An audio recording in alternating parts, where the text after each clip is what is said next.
2 பயங்கர ஸ்ட்ரிக்டான டைரக்டர்ஸ் கிட்ட இருந்து வர ஒரு பேக் பெஞ்சர் பையன். 2 டைரக்டரும் பார்த்தீங்கன்னா பயங்கர ஸ்ட்ரிக்ட். அவங்க ஸ்பாட்டுக்கு போனா டென்ஷன் ஆனாங்கன்னா மைக்லாம் பாரு அந்த மாதிரி ஒரு டீச்சர்ஸ் கிட்ட இருந்து வர ஒரு பேக் பெஞ்சர் ஸ்டூடெண்ட். ஒரு யங்கான ஒரு ஃபிலிம் பண்ணியிருக்காப்படி, ஒரு பசங்கள்லாம் வச்சு ஸ்கூல்ல ஒரு ஜாலியான ஒரு படம் பண்ணியிருக்காப்படி.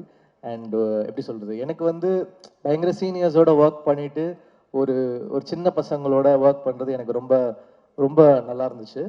ஸோ ஒரு நல்ல எக்ஸ்பீரியன்ஸாக இருந்துச்சு கென் கூட ஒர்க் பண்ணுறது. எனக்கு தனுஷ் சார் அண்ட் வெற்றி சார் மூலயமா தான் எனக்கு கென் பழக்கம். அசுரன் வந்து ஃபஸ்ட்டு ஸ்கெட்டு முடித்தோடனே எனக்கு ஃபுட்டேஜ் காமிச்சார் வெற்றி.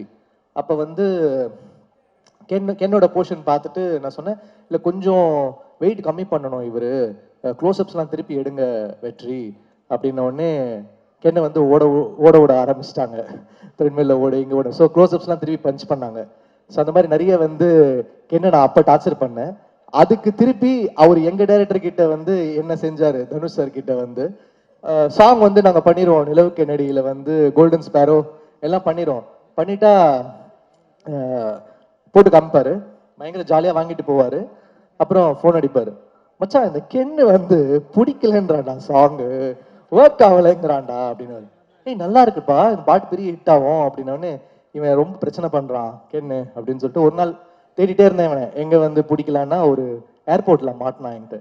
ஏண்டா ஸ்பாட்டு சூப்பராக இருக்கு, டைரக்டர் வந்து வாங்கிட்டு போறாரு, நீ வந்து களைச்சி விட்டு போறியாடா இப்படி அப்படின்னு. ஆனால் it doesn't work for Meena அப்படின்னா.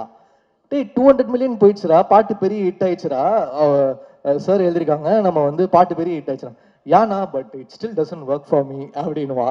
அந்த மாதிரி வந்து ஒரு ரொம்ப ஸ்ட்ரிக்டான ஆஃபீஸர் ஒரு கென்னு.